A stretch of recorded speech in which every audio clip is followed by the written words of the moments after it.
This is the neck fulcrum exercise. You have your neck device in the base of your neck with the head resting comfortably, knees bent, hands on your thighs. You're going to take some deep breaths as you press your hands into your thighs, pushing your neck further back up over into extension, and you're going to hold for 5 seconds. And then you will gently release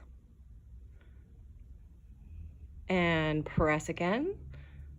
Push, really press your hands into your thighs and feel your head push further back. Good, you'll do that 10 times. The next position will be to rotate your head to the right. Very nice, same exercise. We're gonna go pressing your palms into your thighs, big inhale, holding for 5 seconds, and release. You'll do that 10 times, switching sides. And inhale, press, hold for 5 seconds, and you'll do this side for 10 times. So come back to neutral, and then instead of rotation, doing a lateral tilt, air towards the shoulder. You won't have much room, use whatever room you have.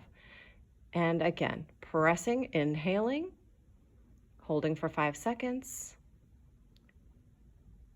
and relax, and tilting to the opposite side. And inhale, press, hold for 5 seconds. And again, you'll do each of those 10 times and relax.